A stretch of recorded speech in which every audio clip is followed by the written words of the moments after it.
Welcome to The Explainer. So, you probably know the name Johann Wolfgang von Goethe as a poet, right? But what if I told you his most profound legacy wasn't just in literature, but in a really radical challenge to modern science? One that, believe it or not, continues to shape global culture even today. Okay, this slide really gets to the heart of the conflict. On one side, you've got the poet, Goethe, basically telling us to trust what we can see and experience. Don't look behind the phenomena. But then, on the other side, you have this giant of physics, Richard Feynman, who insists the real reality is hidden from us. He says everything is reducible to quantum laws. It's this incredible clash between the world we actually live in and the one we can only describe with math. So that begs the question, right? How on earth did Germany's greatest poet end up on a collision course with modern physics? Well, the answer reveals a totally revolutionary and, for a lot of people, a completely different way of seeing the world. And this wasn't just some casual disagreement over a cup of coffee. No, this was a fundamental clash of worldviews, a real debate about how we can truly know anything about nature at all. You see, Feynman's view is probably what most of us learned in science class. It's called reductionism.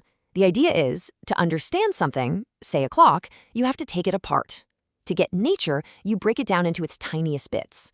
But Goethe's approach was completely holistic. He argued that when you take the clock apart, you destroy the very thing that makes it a clock. For him, understanding came from grasping the whole symphony, not just analyzing the individual notes. And what's really cool is this holistic vision wasn't just some abstract theory for Goethe. No, he put it into practice. And in doing so, he helped create one of the most important cultural movements in German history. Along with his good friend Friedrich Schiller, Goethe pioneered what we now call Weimar classicism, and their goal was incredibly ambitious. They wanted to synthesize two totally opposing forces: the raw, wild, untamed emotion of the storm and stress literary movement on one hand, and the cool, clear-headed reason of the Enlightenment on the other.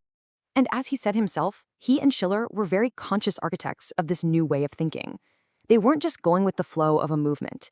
They were actively designing a new kind of humanism, one that valued both heart and mind as essential partners, not as enemies. Now here's where it gets really interesting.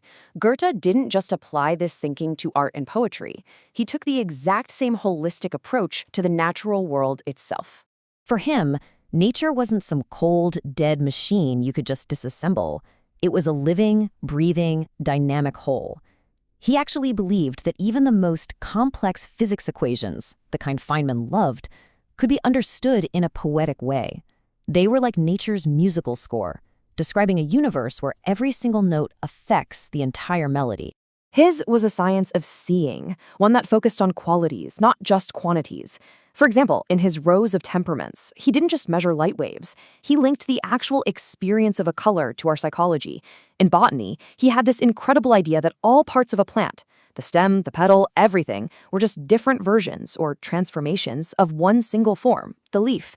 And get this, in anatomy, he's the one who found the intermaxillary bone in the human jaw, a tiny but profound discovery that proved our deep anatomical link to other mammals.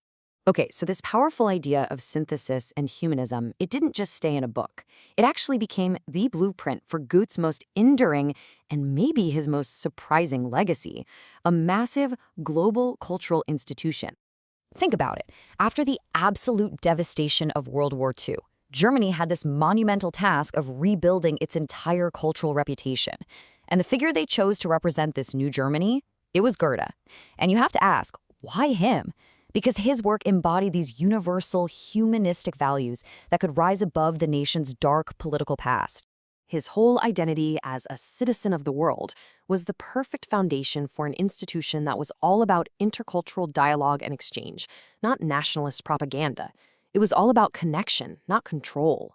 And today, that idea has grown into something huge.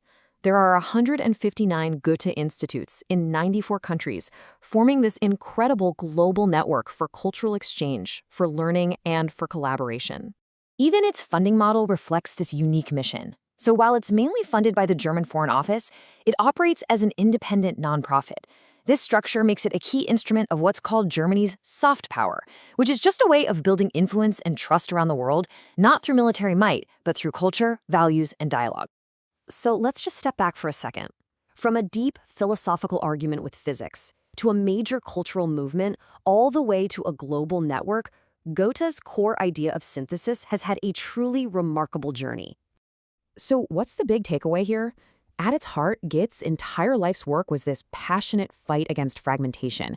He was constantly pushing to stitch together art, science, and humanism into one single cohesive way of seeing the world as an interconnected whole. And that leaves us with a really provocative thought for our own time. In our age of hyperspecialization, where knowledge is so often siloed and broken apart, Goethe's quest to understand the whole symphony, to see the connections instead of just the components, well, it seems more relevant than ever, doesn't it?